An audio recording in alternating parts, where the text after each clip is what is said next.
Assalamualaikum warahmatullahi wabarakatuh. Perkenalkan, nama saya Abdul Wahid Ibrahim. Saya merupakan mahasiswa Ilmu Komunikasi semester 5 Universitas Negeri Gorontalo. Baik, pada video kali ini saya akan memaparkan isi dari jurnal Upaya Komunikasi Pemasaran Terpadu Televisi Lokal Melalui Budaya Lokal. Jurnal ini merupakan jurnal volume ke-6 nomor 2 Desember tahun 2018, halaman 160 sampai dengan 174. Penulis jurnal ini adalah Umaymah Wahid dan Menati Fajar Rizki. Oke, pendahuluan. Kehadiran televisi lokal di Indonesia mengangkat berbagai unsur-unsur kebudayaan daerah setempat. Semangat televisi lokal memanfaatkan nilai-nilai kebudayaan daerah, menjadikan televisi lokal mempunyai peran dalam melestarikan kebudayaan dan konten pendidikan.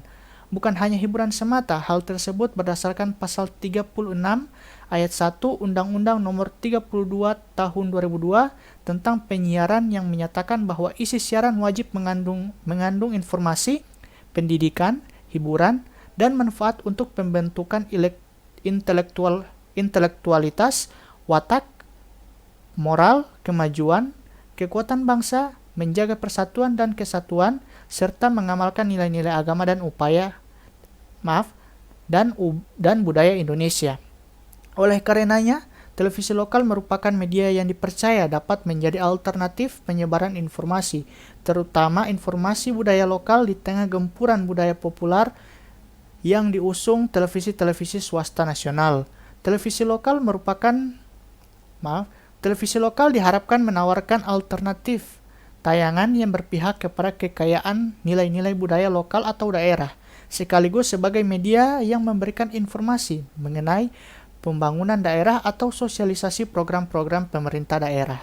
Salah satu televisi lokal yang memanfaatkan kebudayaan lokal yaitu adalah Satu Channel Bandung. Stasiun Satu Channel Bandung menggunakan kebudayaan lokal untuk membentuk dan memperkuat merek di tengah masyarakat. Merek yang dikenal dan kuat dapat berimplikasi terhadap pendapatan dan nilai ekonomi. Semakin terkenal, sebuah program acara memberi peluang banyaknya iklan atau kerjasama yang menguntungkan bagi pengelola stasiun televisi tersebut. Penggunaan budaya lokal oleh channel ini masih relatif baru dan memanfaatkan konsep budaya lokal, yaitu baru 2 atau 3 tahun belakangan ini. Sebelumnya, program acara yang dikemas dengan konsep berani dan modern ini dengan halayak sasarannya adalah anak-anak muda kota Bandung tersebut. Namun sangat disayangkan, televisi ini belum dikenal banyak oleh halayak. Artinya, channel ini belum berhasil membangun merek yang dikenal kuat oleh halayak kota Bandung. Kondisi ini tersebut berimplikasi terhadap rendahnya jumlah penonton dan iklan yang diterima. Salah satu program yang cukup berhasil adalah program Sampurasun Cepot. Televisi ini menyadari peran penting kesadaran merek untuk mempertahankan atau memenangkan persaingan. Salah satu upaya yang dilakukan adalah membangun kesadaran merek Satu Channel menggunakan program kekayaan budaya lokal, yaitu wayang golek dengan lakon Cepot. Penggunaan kekayaan budaya lokal tersebut diharapkan mempermudah penerimaan masyarakat sehingga dapat menjadikan kekuatan bagi Satu Channel Bandung ini. Dalam konteks komunikasi pemasaran terpadu, konsistensi pesan yang digunakan juga sangat penting. Saleh menyatakan bahwa pesan konsisten akan membangun keyakinan konsumen pada merek karena konsumen membutuhkan lebih dari satu kali penyampaian informasi agar konsumen terpersuasi oleh pesan yang disampaikan, oleh Mayuni Purnawan dan Cahyadi pada tahun 2017 silam. Oke, berdasarkan latar belakang yang telah dipaparkan, maka fokus permasalahan penelitian ini adalah bagaimana proses penggunaan komunikasi terpadu oleh televisi lokal ini dalam meningkatkan kesadaran merek melalui local culture pada acara wayang golek tersebut.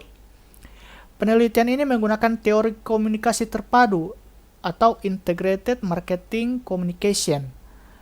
Tukul menyatakan Integrated Marketing Communication atau IMC atau komunikasi pemasaran terpadu merupakan sebuah koordinasi dari semua bentuk komunikasi pemasaran yang dilakukan melalui program terpadu guna memaksimalkan dampak target pada halayak. Lebih lanjut juga dijelaskan bahwa terdapat peranan strategis dari berbagai elemen komunikasi pemasaran. Elemen yang dimaksud yaitu adalah terdapat 6 elemen. Satu adalah advertising, yang dimana merupakan bentuk persuasif dari teori komunikasi pemasaran terpadu atau IMC yang dirancang untuk menstimulasi tanggapan positif dari target pasar yang telah didefinisikan. Yang kedua adalah direct marketing, merupakan pengirim pesan kepada target halayak secara langsung, baik surat langsung, telepon interaktif melalui televisi, atau telemarketing. Yang ketiga ada sales promotion. Sales promotion merupakan promosi penjualan yang melibatkan intensif khusus untuk merangsang reaksi langsung atau konsumen dan distributor. Dan yang keempat itu adalah personal selling, merupakan penjualan pribadi yang melibatkan pesan pribadi dari penjual kepada pembeli. Berikut ada public relation, merupakan keseluruhan komunikasi yang terencana, baik itu ke dalam maupun keluar antara suatu perusahaan dengan semua halayaknya, dalam rangka mencapai tujuan-tujuan yang spesifik. Dan yang terakhir itu adalah marketing dan sponsorship. Event melibatkan perencanaan dan pengorganisasian, dan marketing sebagai event yang terintegrasi dari kegiatan komunikasi lain. Sementara sponsorship merupakan sebuah perusahaan yang menyediakan anggaran untuk mengadakan suatu event dengan tujuan berupa promosi dari perusahaan atau merek itu sendiri. Teori lainnya yang digunakan dalam teori ini adalah teori kesadaran merek atau brand awareness. Sebelum menjelaskan mengenai kesadaran merek, akan dijelaskan pemahaman mengenai merek. Menurut Kotler dan Keller, merek atau brand dapat berbentuk logo, nama, trademark, atau gabungan dari keseluruhannya.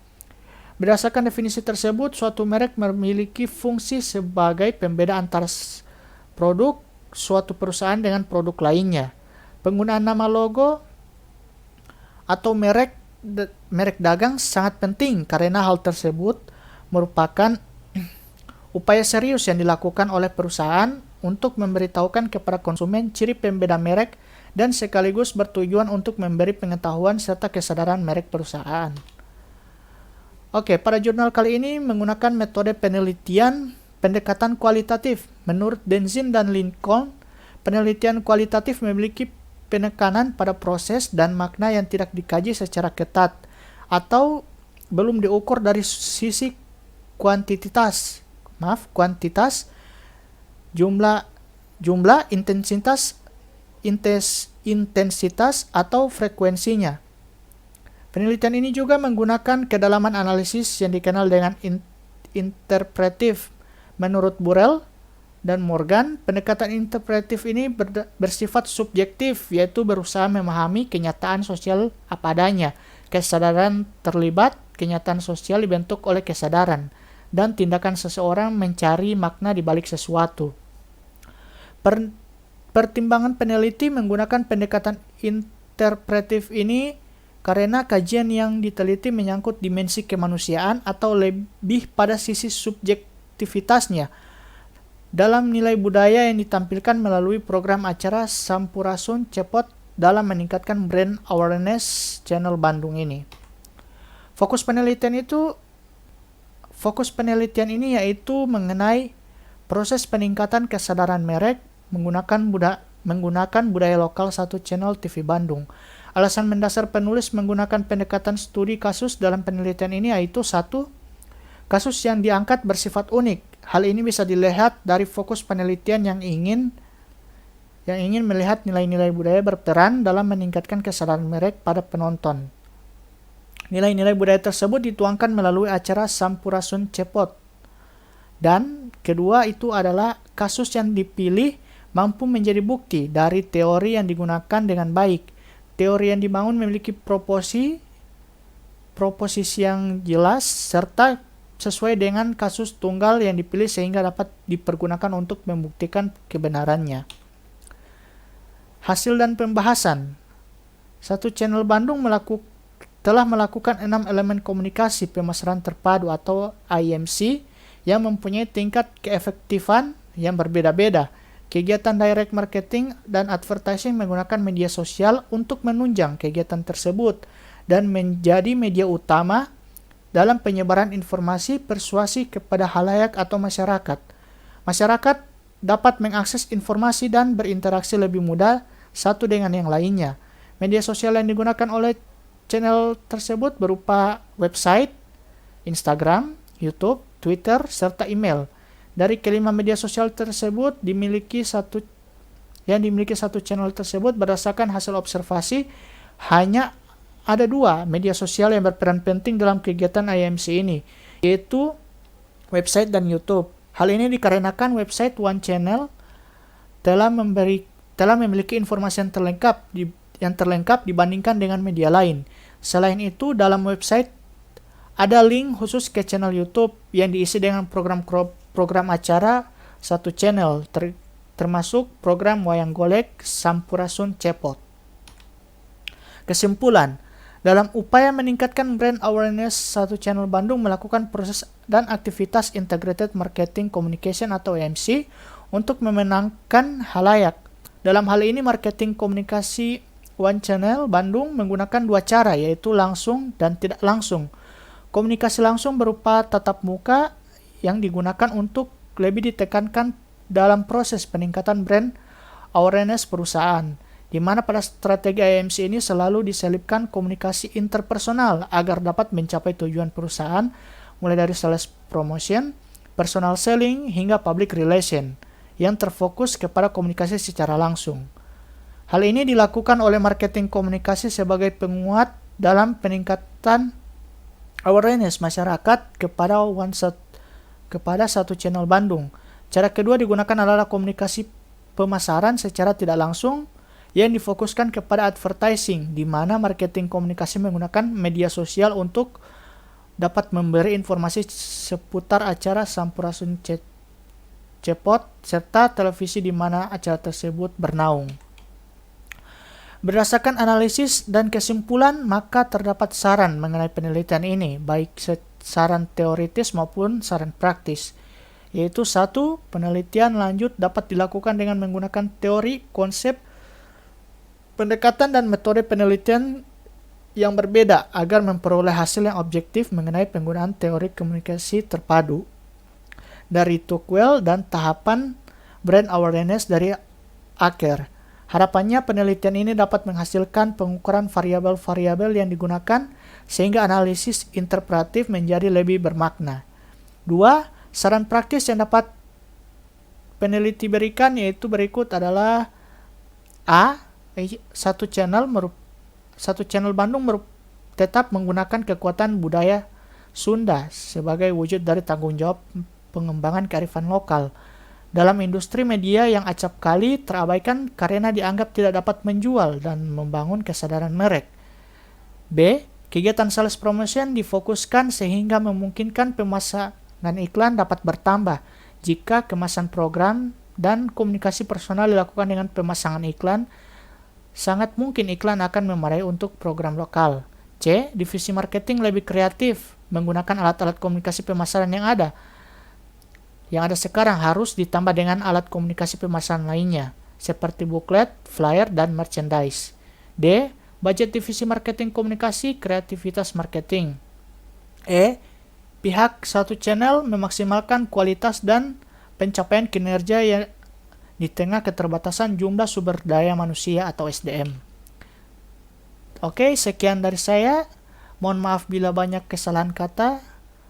Billahi taufiq wal hidayah. Wassalamualaikum warahmatullahi wabarakatuh.